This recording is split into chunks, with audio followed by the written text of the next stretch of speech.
তো আমি এটা বলতে চাই যে এই ডাকসুর যে নির্বাচন, সেই নির্বাচনের মধ্যে আরেকটা সকালে যেদিন নির্বাচন হয়েছে 9 তারিখ, সেদিন আমি একটি মন্তব্য করেছি আমাদের কোম্পানির লোকের সাথে, যে এই নির্বাচনে যদি যার যার ভোট হয় এবং যার যার মতের ভিত্তিতে ব্যক্তিগত, যেমন শিবিরের যে প্রার্থীগুলো ছিল, ছাত্র দলের যে প্রার্থী ছিল, এনসিপির যে প্রার্থী ছিল,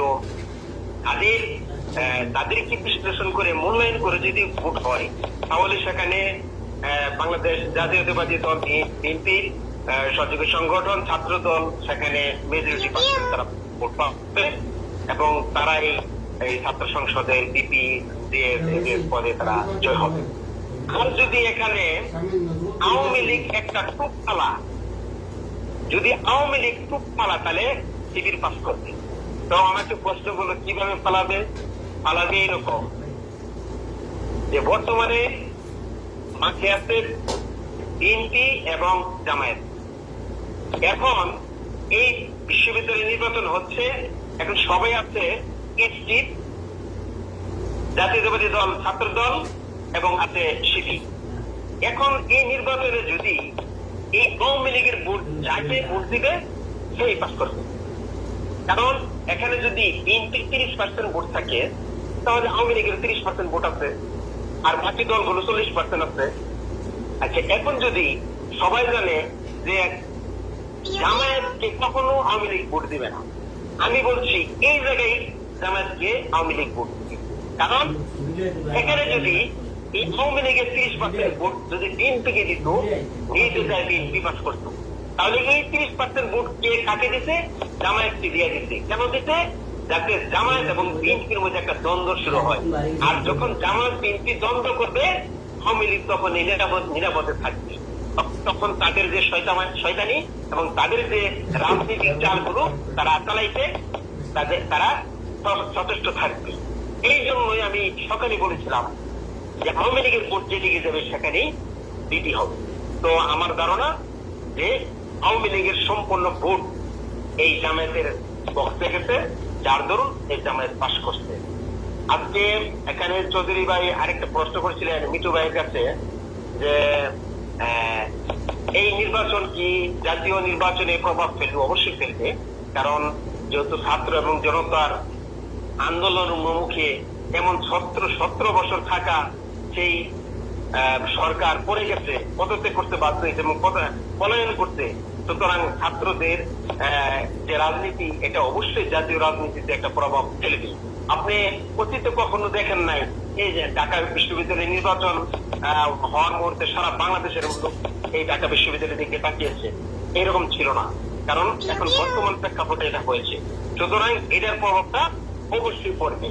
তো এখন কথা হচ্ছে, আরেকজন আমাদের মিঠু ভাই বললো যে একজন ভুল দিয়ে এই নির্বাচনগুলো স্থগিত করার চেষ্টা করতে। কেন করছে? সেটার যুক্তি হলো যে এখন বর্তমানে যারা আছে মাঠে সবাই কিন্তু স্থিতিগতির বিরুদ্ধে ছিল, শেখ হাসিনার বিরুদ্ধে ছিল। আর এখন কিন্তু স্থিতিগতির পিছনে চলে গেছে, এখন কিন্তু জামায়াত বিএনপি মুখামুখি আছে। এখন আরো যদি এইভাবে এই নির্বাচনগুলো হতেই থাকে, যত নির্বাচন হবে পরাজয় জয়ের মালায় কেউ করবে, কেউ হাসবে, কেউ কাঁদবে, তখন কিন্তু তাদের নেতা সরাসরি আরো বেশি হবে। তারপরে দেখা গেছে পরে জাতীয় নির্বাচনে এটা প্রভাব ফেলছে খুব সহিংসভাবে। সেটা থেকে বাঁচার জন্য জাতীয় নির্বাচনকে আরো যারা আছে আর কি এফিসিবাদের বিরুদ্ধে আন্দোলন করছে, তারা যেন ঐক্যবদ্ধভাবে নির্বাচনটা করতে পারে, এটার জন্য চাচ্ছে যে নির্বাচন স্থগিত থাকুক। আর এখন কথা হচ্ছে যে নির্বাচনে একটা প্রশ্ন ছিল যে নির্বাচন কেন করতে চাচ্ছে তারা। অনেকেই চাইছে যে আমরা যখন আমাদের যারা লোকাল বাসগুলো আসে, লোকাল বাসগুলো যে স্টেশনে আছে, সেই স্টেশনে যদি দেখা গেছে 100 লোক আছে, কিন্তু এই বাসে 100 লোকই বসার সিট আছে, কিন্তু তারপরে কি একজন করে উঠবে না, কে কার আগে সিটে বসবে, এটার জন্য একটা হরুস্তি লেগে যায়। এটা হচ্ছে আমাদের বাংলাদেশের একটা কালচার। তো সুতরাং এখানে যে নির্বাচনটা হচ্ছে, সেই নির্বাচনটা কে কি দখল করবে, কে কে কোন পদে যাবে, তার অনুগত বাহিনী সেখানে বসাবে, এটার জন্য কিন্তু একবারে কেন্দ্রীয় নেতারা, যার দরুন আজকে এই নির্বাচনটা শেষ পর্যন্ত এই কোথায় কি হচ্ছে কেন্দ্রীয় নেতারাও জানে এবং এটা জাতীয় নির্বাচনে প্রভাব পেয়েছে আমার বিশ্বাস। এখন কথা হচ্ছে যে আমাদের বিএনপির কি এখানে জাতীয় জামায়াতের কি, দেখেন জামায়াত যখন বিএনপির সাথে ছিল আগেও, যখন বিএনপির সাথে ক্ষমতা ছিল, জামায়াত কিন্তু সংগঠন নিয়ে ব্যস্ত ছিল, সংগঠন কিভাবে শক্তিশালী করা যায়। আর বিএনপি ছিল কিভাবে ওই আওয়ামী লীগের স্থানগুলো দখল করা যায়, বালুরচর, ওই বাস স্ট্যান্ড, টেম্পো স্ট্যান্ড, টেন্ডারবাজি, কিভাবে এসব কি করা যায়, কিভাবে টাকা কামাই করা যায়, এই ধান্দায় তারা ছিল। আর জামায়াত ছিল সংগঠন নিয়ে। তো সংগঠন নিয়ে যখন বিএনপিতে ছিল, আবার জামায়াতের যে একটা কলঙ্ক অধ্যায়, সেটা হচ্ছে যে রাজাকার বা যুদ্ধ অপরাধী, সেটা কিন্তু বিএনপির উপর অনেকটা পড়েছে। যখন আওয়ামী লীগরা বক্তব্য দিত তখন বলতো একসাথে যে জামায়াত বিএনপি রাজাকার, জামায়াত বিএনপি যুদ্ধ অপরাধী, এটি বলতো। কিন্তু জামায়াতের সাথে চলে বিএনপির অনেকটা দুর্নাম হয়েছে, কিন্তু লাভবান হইতে পারে নাই। কিন্তু বিএনপির সাথে চলে জামায়াত একটা সাংগঠনিক ভাবে শক্তিশালী হয়েছে। এবং এই 5ই আগস্টের পরে আসার পরে কিন্তু এই জামায়াত কিন্তু অ্যাক্টিভ ছিল যে কোথায় লোকগুলো বসানো যায়, কিভাবে নির্বাচন করা যায়, কিভাবে রাজনৈতিক মাঠে আরো অ্যাক্টিভ থাকা যায়। আর যখন বিএনপি আসলো, বিএনপির কি ব্যস্ত ছিল ওই যে চর নিয়ে, ওই পদ নিয়ে, ওই টেন্ডারবাজি নিয়ে, বিভিন্ন জায়গায় তারা ব্যস্ত ছিল, চাঁদাবাজি নিয়ে। তখন এই প্রভাবটাই কিন্তু এই কয়েক মাসে বাংলাদেশের মানুষ বুঝতে পেরেছে যে কি হারালাম আর কি পাইলাম। তখন তাদের এই বিশ্লেষণেই কিন্তু আজকের এই গজবরত। আমাদের এখনো সময় আছে আমাদের। আমি বলবো যে বিএনপি যারা কেন্দ্রীয় নেতা, তাদের অবশ্যই এটা যদি হ্যান্ডেল না করতে পারে, ভবিষ্যতে জাতীয় নির্বাচন অত্যন্ত কঠিন হবে, অত্যন্ত কঠিন হবে।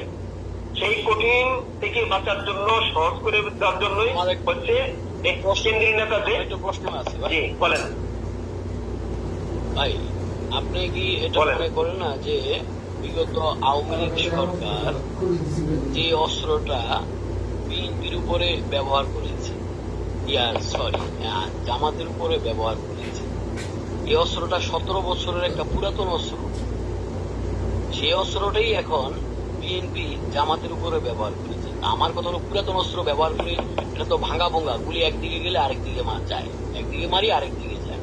এই অস্ত্র দিয়ে কি জামাতের সাথে স্বাধীন করা সম্ভব? মানে আমি বুঝাতে না না না আপনি জি জি আমি বুঝতে পারছি যে রাজাকার রাজাকার, এখন এই দেশের মানুষ রাজাকার মাইনে নিচ্ছে। এখন রাজাকার বলে কাউকে বঞ্চিত করা যাবে না, আর মুক্তিযোদ্ধা বলে কিছু করাও যাবে না। এটা কিন্তু 5ই আগস্টে এখানে শেষ হয়েছে ফয়সালা।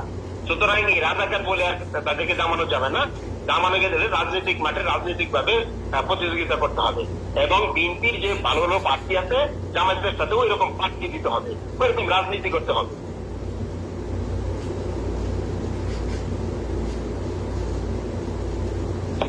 আপনার কি মনে হয় যে হাইকমান্ড, যারা স্থায়ী কমিটির সদস্য আছে, তারা তৃণমূলের নেতাদের সাথে ভালো একটা বৈঠক করে কারা বঞ্চিত বা কারা, আমি যেটা সামাজিক যোগাযোগ মাধ্যমে যেটা দেখেছি সেটা হলো যে আমি বিগত এতদিন ধরে বিএনপি করেছি, 5ই আগস্টের পরে টাকার বিনিময়ে আরেকজনকে কমিটি দিচ্ছে, অথবা টাকার বিনিময়ে আরেকজনের সভাপতি বা পদ পদবি দিয়েছে।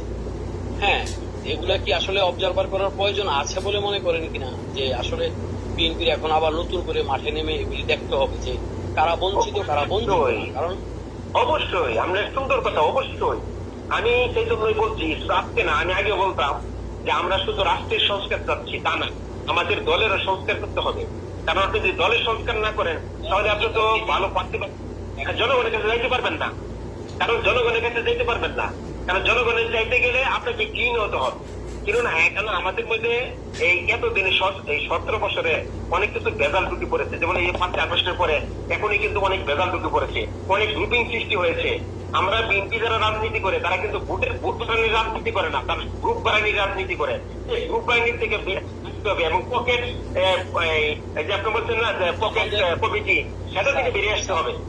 স্যার, আমি গতকালকে খান সাহেবকে একটা প্রশ্ন করেছিলাম, ওই যে আবু সাইদ খান, যিনি ময়মনসিংহে বাড়ি, ওনাকে প্রশ্ন করেছিলাম। উনি বলছে না, এরকম কোনো কাউকে পদ পদবি দেওয়া হয়নি। পরে আমি ওনাকে বললাম যে অপু বিশ্বাস, যার বক্তব্য আমরা দেখলাম ভোট চাই নৌকায়, জিতবে কারা নৌকা, তার ভিডিও ভাইরাল করলো আর তাকে মহিলা দলের একটা পদ পদবি দিয়ে তাকে মহিলা দলে নিযুক্ত করলো। এখন যে ব্যক্তিটা এই পদটা পাওয়ার উপযুক্ত ছিল, যে বিগত 17 বছরে, তাকে না দিয়ে ওকে দিল, এখানে কি আসলে কোনো এটা কি করলো? এটা একটু বিশ্লেষণ করুন তো, এটা কি সঠিক করেছে কিনা? বাস। না, এখানে আপনি যে বলছেন যে মূল্যায়ন, এটা মূল্যায়ন এখন বিএনপিতে ত্যাগী নেতাদের মূল্যায়ন হচ্ছে না। এখন আপনি অনলাইনে দেখেন, এই যে মিটু ভাই, আপনি দেখেন এটার মূল্যায়ন আপনি পাবেন। আপনি যে প্ল্যাটফর্মে কথা বলছেন, এই প্ল্যাটফর্মে নাকি যখন কথা বলতেন পুরা ভোটটা 10টা-15টা লোক পুরা ফিল আপ ছিল। এখন দেখেন কয়টা লোক পান এই অনলাইনে ভিত্তিক, যে যারা সময় দিত ঘন্টার পর ঘন্টা, শত শত হাজার হাজার টাকা ব্যয় করেছে, এখন তাদের কি পাচ্ছেন? কারণ এখানে যারা এই বিএনপি যারা করে তারা অনেকে নিউট্রাল হয়ে গেছে। কারণ তারা দেখছে কি, যে যারা 5ই আগস্টের আগে দলের পক্ষে ছিল না, কিন্তু তারা এখন একবারে দেখে গেছে মিছিলে প্রথমে তারা নেতৃত্ব দিচ্ছে। তখন কিন্তু ওই যে লোকগুলো, ক্লিন যে লোকগুলো, তারা কিন্তু স্তব্ধ হয়ে যাচ্ছে। একটা মিনিট লিটন ভাই, মিটু ভাই, 1 মিনিটের জন্য আপনাদেরকে আমি থামাইতেছি। আপনারা যে অভিযোগটা আনছেন, বিএনপিতে যারা ত্যাগী তারা স্থান পায় নাই দেখে তারা এই দল থেকে মুখ ফিরে নিছে বা নিউট্রাল হয়ে গেছে, এটা যেমন সত্যি, আরেকটা জিনিস আপনাদের খেয়াল রাখতে হবে, বিএনপি থেকে জামাত ইসলামে আওয়ামী লীগের লোকেরে ভালো ভালো পদে কিন্তু কাইনা জায়গা দেওয়া হয়েছে। তো জামাত ইসলামেরটা কেন প্রকাশ হচ্ছে না? জামাত ইসলামের কে কোন পদে আছে এটা প্রকাশ হয় না। ওইটা হলো জামাত ইসলামের একটা টেকনিক, গুপ্ত রাজনীতি। বিএনপি যদি হাইরে যায় থাকে, জামাত ইসলামের গুপ্ত রাজনীতির কাছে হাঁটতেছে, বুঝছেন? আজকে একটা নিউজ দেখবেন, আজকে বলেন। স্বেচ্ছাসেবক দলের একজন নেতা, বিএনপি স্বেচ্ছাসেবক দল তো বিএনপি, সে আপনার জামাতে যোগদান করেছে, বিএনপিতে চাঁদাবাজির অভিযোগে বহিষ্কার করে দিয়েছে, সে জামাতে যোগদান করেছে। এটাকে কিভাবে দেখেন?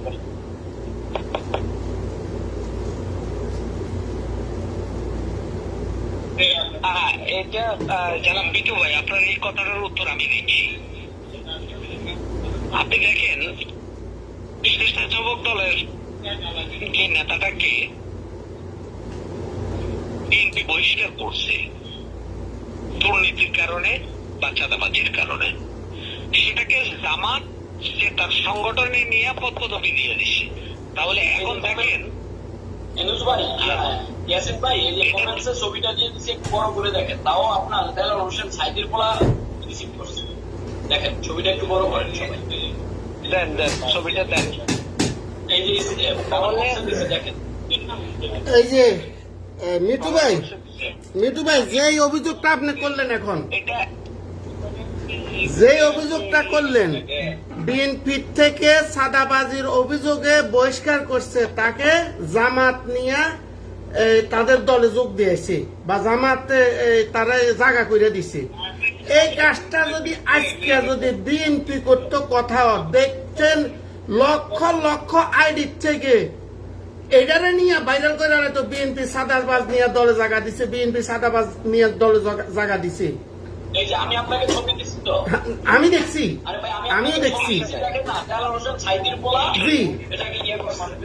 না আমি বলতে চাইতেছি কি মিটু ভাই, এই যে জামাতে যেমন আমরা দেখছি গত 18 বছর, এই যে জায়গা যদি আওয়ামী লীগে ঢুকছে সে মুক্তিযুদ্ধ হয়ে গেছে গা।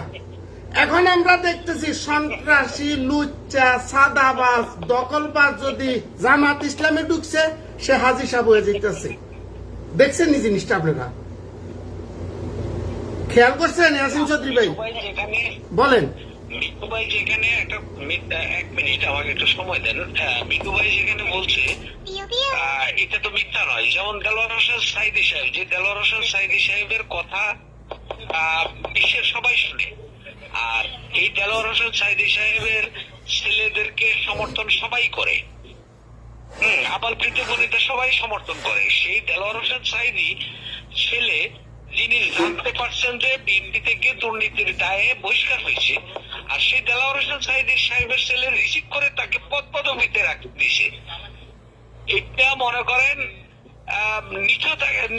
নিছক আমি ধরে নিতে পারি বা দেশের মানুষ ধরে নিতে পারে, বলতে পারে যে আসলে দুর্নীতিবাজ কাজকর্মগুলি সব তাদের কারণেই হয়, আর মুখে তাদের থাকে সব সময় হাদিস এবং কোরআনের কথা। এটা বলা একবারে মোটেও বাহুল্য নয়, এটা বলা একবারে নিছক সত্য কথা। জানি না আমার এই কথার সাথে মিঠু সাহেব কতটুকু একমত হবে। আপনার কথার সাথে আমি সম্পূর্ণ একমত, কিন্তু আমরা এরা যে হাদিস কোরআন বিক্রি করে খেতেছে অথবা হাদিস কোরআনের ভয় দিয়ে চলতেছে, এটা আমরা জনগণকে বোঝাতে হবে এবং আমরা জনগণকে বুঝিয়ে তারপর আমরা আমাদের এখানে আনতে হবে। আমরা ব্যর্থ হলে ব্যর্থ হওয়ার মতো থাকবো আর কি, এটাই। মিঠু ভাই বিএনপি সবচেয়ে বড় ব্যর্থতা কোন জায়গা জানেন? বিএনপির মিডিয়া সেল, বিএনপির মিডিয়া সেল, সাইবার দল, যারা সাইবার নিয়ে কাজ করে এরা সবচেয়ে ব্যর্থ। কারণ এই আপনি দেখেন কয়েক জায়গার থেকে অভিযোগ আসছে, স্বয়ং ইলিয়াস, সাংবাদিক ইলিয়াস বলছে জামাত ইসলাম 650 কোটি টাকা খরচ করছে অনলাইনের পিছনে। বিএনপি কয় টাকা খরচ করছে বলেন? সঠিক। বিএনপি কয় টাকা খরচ করছে? বিএনপির সবচেয়ে দুর্বল করতেছে মিডিয়া টাইলের মধ্যে দিয়া, মিডিয়া টাইল দিয়া। ঢাকা ডাকসু নির্বাচনের ছেলেটা বলল যে সে তার পকেট থেকে বা তার বাড়িতে জমি বিক্রি করে সে ছেলে মেয়েদেরকে চা নাস্তা খাওয়াইছে এই নির্বাচন চলা পর্যন্ত, এবং সাংবাদিকদেরকেও খাবার লাগে। আপনারা অনেকে জানেন কি জানেন না, মাঠ পর্যায়ে যখন একটা মিছিল মিটিং নিয়ে যাই তখন কিন্তু এটার খরচ আছে। আমি তো এবার ছুটিতে যাওয়ার পরে 4টা প্রোগ্রাম করলাম, আর ওই শালারা 4টা প্রোগ্রামে আমাকে প্রধান অতিথি এবং বিশেষ অতিথি রাখছে, বুঝছেন? তো এই যে 4টা প্রোগ্রামে প্রধান অতিথি বা বিশেষ অতিথি রাখা, আর এই যে প্রোগ্রামে যারা আসা, গাড়ি দিয়ে আসা বা বিভিন্ন জায়গায় আসা, কিচ্ছু না করলেও যদি আপনি এক বোতল পানির দাম কত ভাই? 15 টাকা। 15 টাকা একবার না, সরি 15 টাকা, হ্যাঁ। তাহলে আপনি মনে করেন 500 জন লোক যদি আপনি এক বোতল করে পানি খাওয়ান, ওই পানির পয়সাটা কই থেকে আসবে? কেন মূল সমস্যা পানির পয়সাটা আমি মিঠু ভাই, মূল সমস্যা বিএনপি। ওরা 600 কোটি টাকা ব্যয় করেছে, প্রতিটা ছাত্রছাত্রীর দিকে নোট কিনে দিছে, বই কিনে দিছে, বা সহযোগিতা করেছে, বা ক্যাশ টাকা দিয়েছে। দেওয়ার পর ওরা যে ধরনের কাজগুলা করেছে, জামাতের কাছে প্রচুর টাকা আছে। আমি আপনাকে আজকে একটা মিঠু ভাই, আমি আপনার সাথে একটু কথা বলতে চাই। এই যে 600 কোটি টাকা জামাত এই নির্বাচন গুলোতে খরচ করেছে, জামাত এই নির্বাচন গুলাতে 600 কোটি টাকা খরচ করেছে, জামাত এই টাকাটা কোথা থেকে পেয়েছে? তাদের আয়ের উৎস কি? সেটা কিন্তু টোকায় বের করতে হবে।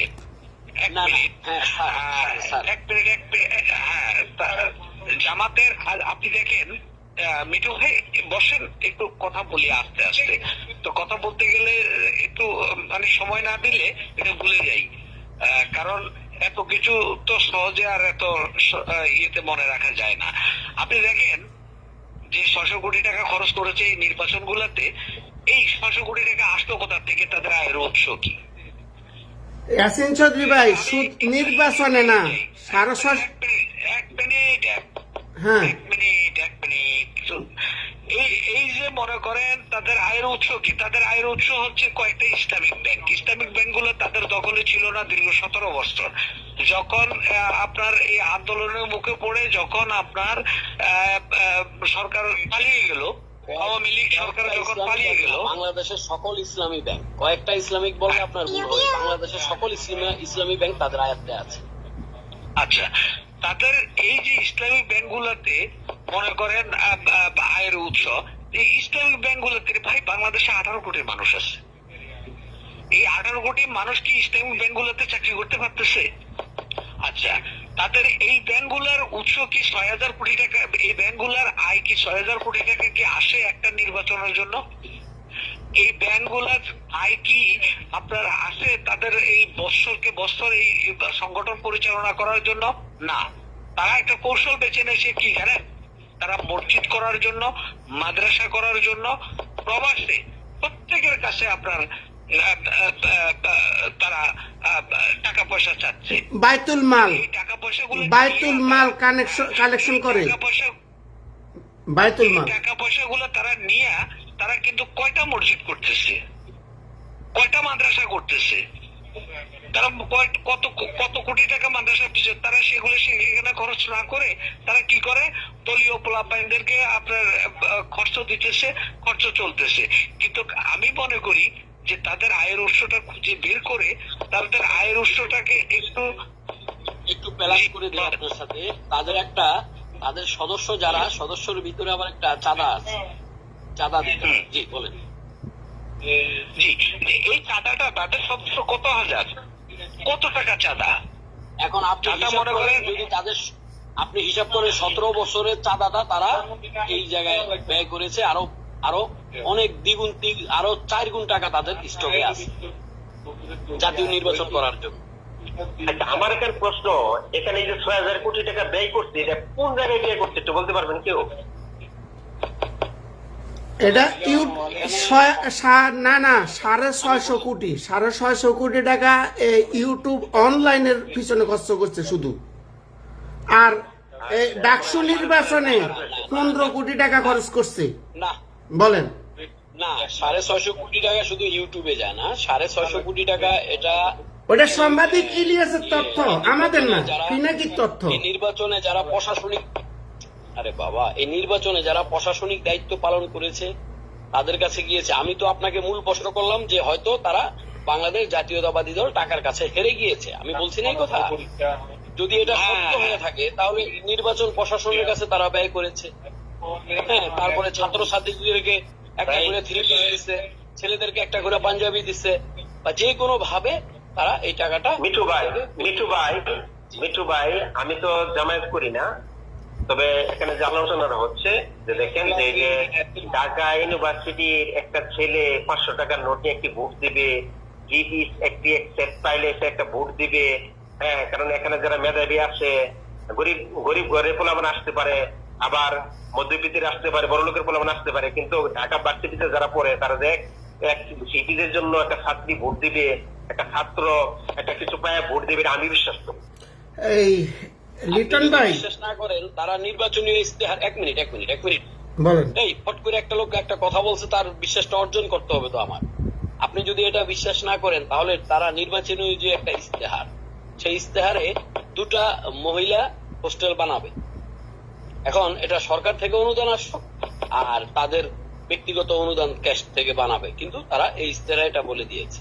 তাহলে এই টাকাটাও তো কোথা থেকে আসবে বা আসবে বলেন? না, এটা তো আসবে, কিন্তু অলরেডি এখানে বলা হয়েছে 650 কোটি টাকা অলরেডি এই নির্বাচনে ব্যয় করছে। আচ্ছা, আপনার কাছে তো এখন যখন আপনার এক মিনিট স্যার, আপনার শুনেন। কাছে যখন আপনি আমারটা শুনেন, আপনার কাছে যখন 20 লক্ষ টাকার একটা অ্যামাউন্ট থাকবে, আপনি গ্রামে বা ময়মনসিংহ শহরে একটা দালালকে বলবেন যে ভাই 40 থেকে 45 লাখ টাকার ভিতরে কেউ একটা বাড়ি টাড়ি বিক্রি করে কিনা একটু দেখেন। কিন্তু আপনি বলছেন দেখেন, বাট আপনার কাছে কিন্তু ক্যাশ আছে শিওর। হ্যাঁ, এইরকম ওদের কাছে ওই টাকাটা ওদের ফান্ডে চলে গেছে এবং ওই ক্যাশ আছে, কারণ সে তাহলে তাহলে লোকজন বলবে জামাত ভণ্ড, জামাত ইস্তেহার বাস্তবায়ন করেনি। কারণ জামাত এই কাজ করবে না। জামাত 100% দেখবেন আগামী 1 বছর পরের নির্বাচনেও জামাত জিতবে যদি জামাতের এই ইস্তেহারটা 2টা মহিলা হোস্টেল না করে দেয়, তাহলে হারবে। আর যদি করে দেয় তাহলে আবার আগামী বছরের নির্বাচনও তারা জিতবে। তবে এই ঢাকা বিশ্ববিদ্যালয়ের নির্বাচনে আমার যে মতামত, আমার যে বিশ্লেষণ, সেটা হচ্ছে যে এই যে টাকা যদি ব্যয় করে থাকে তাহলে কোনো একটা 2-1 ব্যক্তি পিছনে ব্যয় করতে, এবং সেই ব্যক্তিগুলো সেখানে ডিরেকশন দিতে যে অমুক জায়গায় ভোট দিবা, এবং এই ভোটগুলো দিতে, এবং ভোটগুলো দিতে জামায়াতকে বিজয়ী বানাইছে আওয়ামী লীগের ভোটে, আমি 100% শিওর। আর প্রশাসনে নিতে, ছাত্রছাত্রী নিতে আমি একদম বিশ্বাস করি না। আমার বিশ্বাস আওয়ামী লীগের ভোট এখানে গেছে, এখানে পাস করছে না। একটা মন্তব্য করে দিই, ভবিষ্যতে বাংলাদেশে স্থানীয় নির্বাচন, চেয়ারম্যান নির্বাচন হবে, উপজেলা নির্বাচন হবে, আওয়ামী লীগের ভোট যেদিকে যাবে সেখানেই হবে। শুনেন, একটা জিনিস কি, আওয়ামী লীগ চায়না আর ইন্ডিয়া হলো যেমন একটা শত্রু, আওয়ামী লীগ আর জামাত তেমনই একটা শত্রু। কারণ কি এখানে ইন্ডিয়ার সাথে বিএনপি যোগাযোগ করতেছে বা এটা সেটা ওটা, এটা হলো আওয়ামী লীগকে জামাতের একটা প্রভাকাণ্ড। কিন্তু যাহা কিছু রটে কিছু না কিছু বটে, হতেও পারে আবার নাও পারে।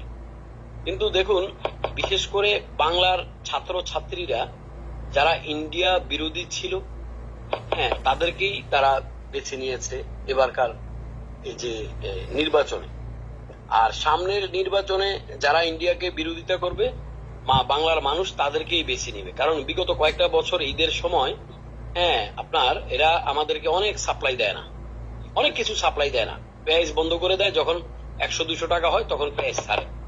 অথচ ওদের দেশে পেঁয়াজ পচায় আর ডাস্টবিনে ফেলে দিচ্ছে, তারপরেও বাংলাদেশকে দিচ্ছে না। এই যে একটা সিস্টেম, এই সিস্টেমের কারণেও কিন্তু অনেক গুলা কলা কৌশল আছে। সবগুলা কলা কৌশলেই আমি মনে করি এই নির্বাচন দুটো হয়ে গেছে, এই দুটা নির্বাচনে সবগুলা কলা কৌশলেই পারফেক্ট জিতে গেছে জামাত ইসলাম। আমরা হেরে গেছি, হতে পারে টাকার কাছে, হতে পারে ভোট দুর্নীতির কাছে হেরে গেছি, হতে পারে টাকার কাছে হেরে গেছি, হতে পারে আমরা যে কোনো ভাবে টাকার যে কোনো ভাবে আমরা হেরে গিয়েছি। আমরা কাউকে ম্যানেজ করতে পারিনি। এই ম্যানেজ না করাটা এখন কিভাবে ম্যানেজ করতে হবে, আগামীতে বাংলাদেশ জাতীয়তাবাদী দলের ভবিষ্যৎ চিন্তা ভাবনা করবে যারা দলের নীতি নির্ধারক আছেন তারা, আমরা না। আর আমরা যদি নীতি নির্ধারক হতাম তাহলে তো আমরা দলের সাথে বৈঠক করতাম, দলের সাথে বসতাম, কথাবার্তা জানাতাম। যে মাঠ পর্যায়ে যারা আছে, এই বাংলাদেশ জাতীয়তাবাদী দলের একজন ব্যক্তি আমি পাইছিলাম, এখন যদি ফোন করি এখনই উনি বলবে হ্যাঁ মিঠু সাহেব কি করতে হবে। মালিক বাইরে পাইছিলাম 3 ঘন্টা 17 মিনিট সময় ব্যয় করে উনি একবারে নিম্ন স্থলের পোলাপাইনের কথা শুনছে, সেটা হলো ফ্যাসিস্ট সরকারের আমলে।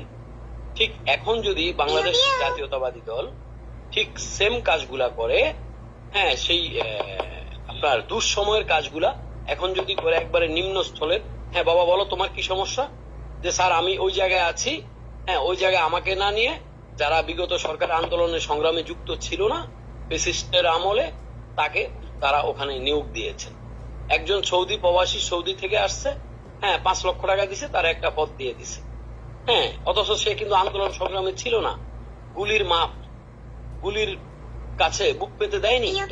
কিন্তু যারা দিয়েছে এরকম হাজারো লোক আছে, পড়ে আছে। এই হাজারো লোকগুলির জন্যই কিন্তু আমি একটা সংগঠন তৈরি করেছি, যেহেতু ওরা ওই সংগঠনের ঠাঁই পায় নাই, যুব দলে ঠাঁই পায় নাই, ছাত্র দলে ঠাঁই পায় নাই, এই দলে ঠাঁই পায় নাই, এইগুলারই আমি বেছে বেছে ভিডিও ফুটেজ দেখে তারপরে আমি আমার সংগঠনে যুক্ত করেছি, আমাদের সংগঠনে যুক্ত করেছি, সরি।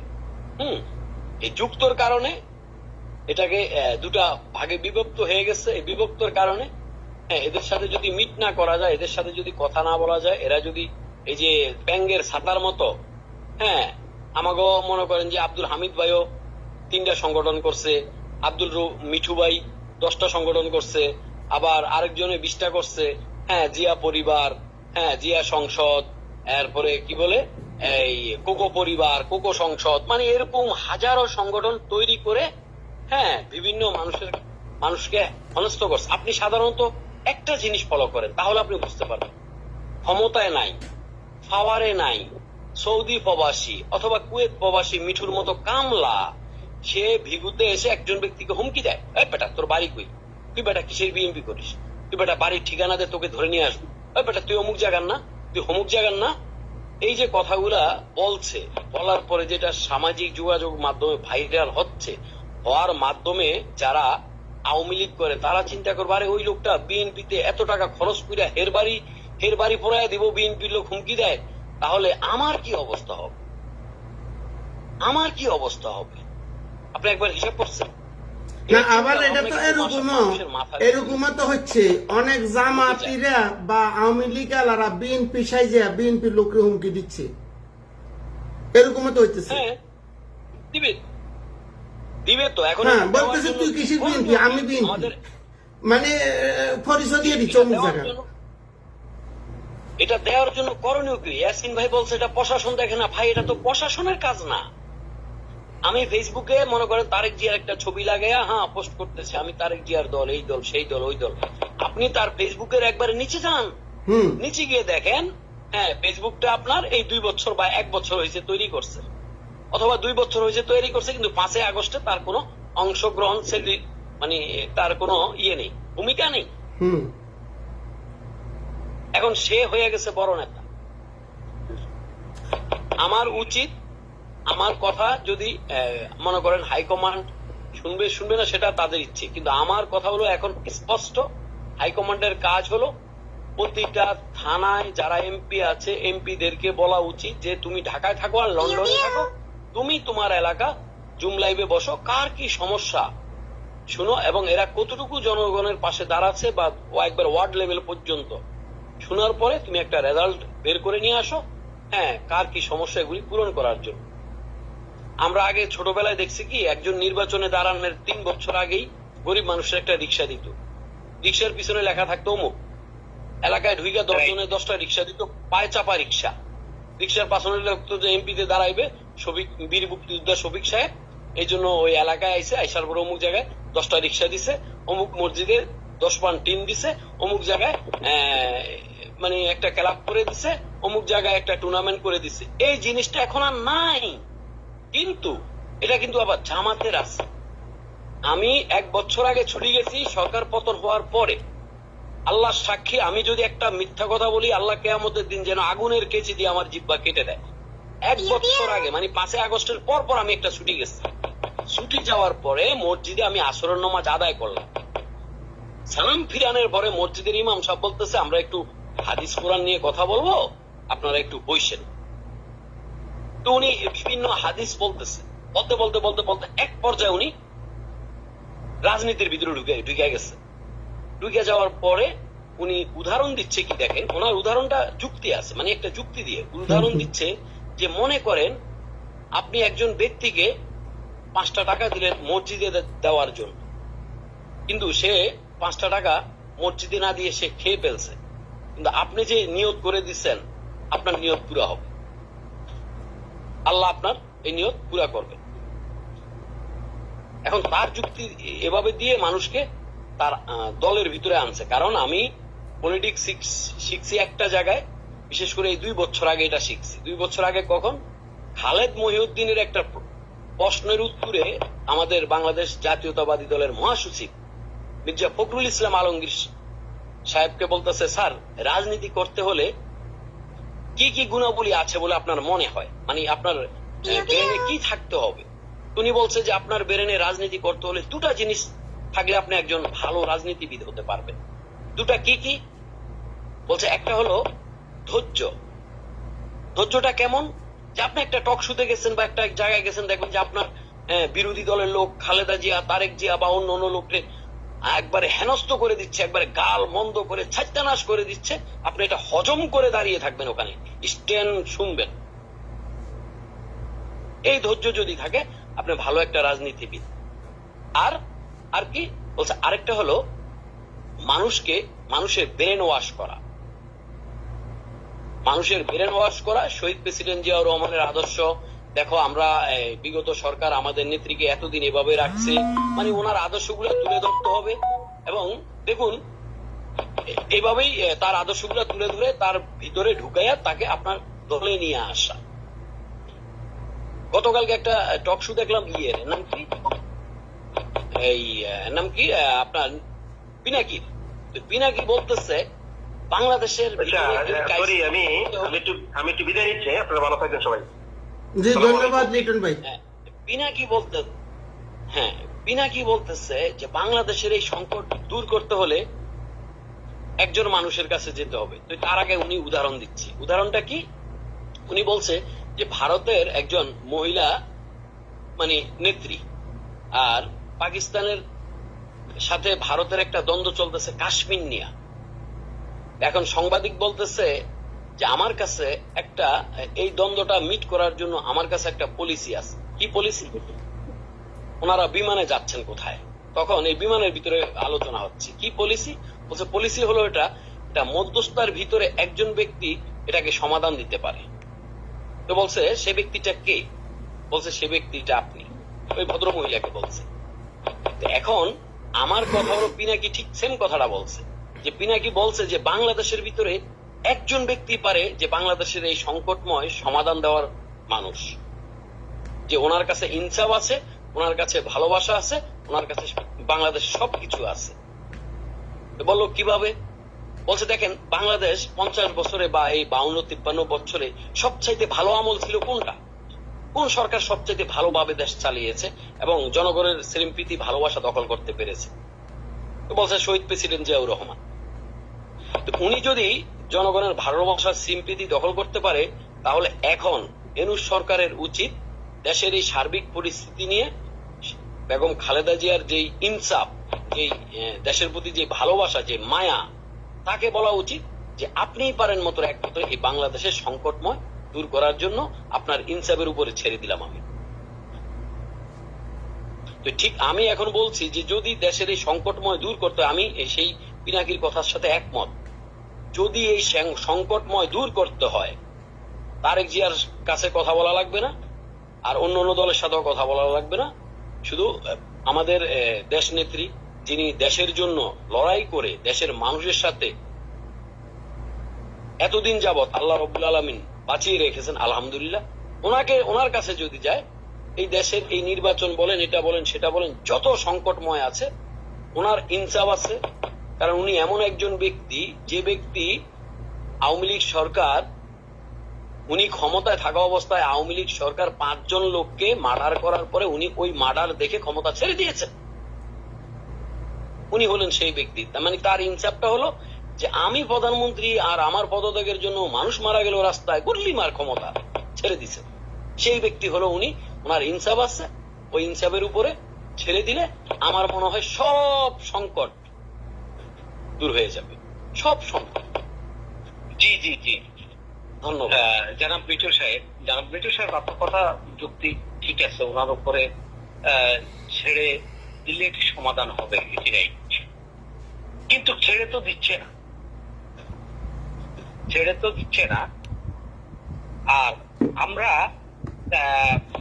সেনা নিবাসে বা সেনাপুঞ্জে যেরকম একটা অভ্যর্থনার মাধ্যমে ডক্টর ইউনূস সাহেব ওনাকে সম্মাননা দিয়েছেন, আমরা তা থেকে কিন্তু অনুমান করেছিলাম যে সম্ভবত ডক্টর ইউনূস সাহেব ওনার সাথে একটু বসে বা একটু কথাবার্তার মাধ্যমে সেটি হয়তো আমাদের দেশে বাস্তবায়ন হতে যাচ্ছে বা হবে বলে আশা ছিল।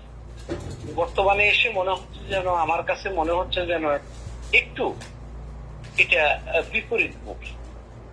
বিপরীতমুখী। আবার কোন সময়ে ডক্টর ইউনূস সাহেব নিজে কিন্তু বলেছিলেন যে আমাকে কাজের জন্য এনেছেন, আমাকে কাজ করতে দেন, কাজ করতে যদি না দেন তাহলে আমাকে ছেড়ে দেন, আমাকে আমার জায়গায় যেতে দেন, আমি সেখানেই ভালো আছি। তো এখন ওনাকে তো কাজ করতে দেওয়া হয়েছে, উনি কি ওনার কাজগুলোতে আছে? আর নেত্রীকে অর্থাৎ বেগম জিয়াকে যে সম্বর্ধনাটা দিয়েছেন, সেই সম্বর্ধনা বা সম্মাননার মাপকাঠি থেকে আপনি কি কতটুকু বুঝতে পেরেছেন যে আমাদের দেশে আসলে দেশনেত্রী বেগম খালেদা জিয়া, যেটা আপনি অল্প আগে বলেছেন, ওনার কাছে গেলেই এটি সম্পূর্ণ সমাধান হয়ে যাবে, এটি একবারে চিরন্তন সত্য? কি আসলে কি এই দুটোর মধ্যে যাবেন ডক্টর ইউনূস? আমি আপনার কাছ থেকে একটু সংক্ষিপ্ত ভাবে জানতে চাই। দেখুন, ক্ষমতা এমন একটা জিনিস, যে যায় সেই ওই যে লঙ্কায় বানর রামন বনে যায় না কি জানি, এইরকম। হ্যাঁ, এটা খুব খারাপ জিনিস এবং পিছলা জিনিস। ইউনূস সাহেব বিএনপিকে আন্দোলন করতেও দেয় না, আবার ইউনূস সাহেব বিএনপি যদি মাঠে নামে, ইউনূস সাহেব বলে আমি ক্ষমতায় থাকবো না, আবার ইউনূস সাহেব সুস্থ নির্বাচনও করতে পারে না। এখন করণীয় কি? আমি প্রথম একটা বক্তব্য দিয়েছিলাম, সেটা হলো এখন দেশের এই দলটা একটা বেড়াকলের ভিতরে আছে। বেড়াকলটা কি? মনে করেন যে এখন পথ অনেকগুলা স্বৈরাচারের জন্য, যদি বিএনপি একটা আন্দোলনে যায়, স্বৈরাচার আসার জন্য অনেক পথ খোলা থাকে। যেমনটা যদি বিএনপি এখন একটা অবরোধ বা হরতাল দেয়, যদি বিএনপি গাড়ি নাও পোড়ায়, যদি একটা পোড়ায়, আওয়ামী লীগের এই লোক এর ভিতরে ঢুকে 50টা পোড়াবে। আবার আওয়ামী লীগের লোক পুরাণের স্বার্থটা কি আপনার একটা প্রশ্ন থাকতে পারে। স্বার্থটা হলো যে দেশে একটা অরাজকতার সৃষ্টি করে দেখা যাচ্ছে যে এই অরাজকতার সৃষ্টির কারণে রাষ্ট্রপতি 3 বাহিনীর প্রধান উনি হয়তো ডাক দিয়ে একটা জরুরি অবস্থা রাখতে পারে যে সকল রাজনীতি কার্যকলাপ স্টপ, হ্যাঁ রাষ্ট্রপতি আমাকে আদেশ করেছেন সেই মুহূর্তে জরুরি অবস্থা। বিশেষ করে যদি এই ধরনের একটা অরাজকতার সৃষ্টি হয়, এই যে ঢাকার নির্বাচনটার ব্যাপারে আমি যেই ভোট কারচুপি হয়েছে এবং ঢাকা বাংলাদেশ জাতীয়তাবাদী দলের ঢাকায় যারা বসবাস করে সবাই কিন্তু শাহবাগে প্রস্তুতি নিয়েছে। আবার জামাতের ক্যাডার যেগুলি শিবিরের রক্ষাটা বাহিনী, এই রক্ষাটা বাহিনী আবার সমগ্র জায়গা থেকে ঢাকায় এসে বসে আছে গ্যাঞ্জাম সৃষ্টি করার জন্য। এই জন্য ডিক্লারটা অনেক পরে হয়েছে যে মানুষ কিছু ক্লান্ত হয়ে চলে যাবে, কিছু ঘুমিয়ে যাবে, হ্যাঁ প্রশাসনটাকে আইনে আরো শক্তি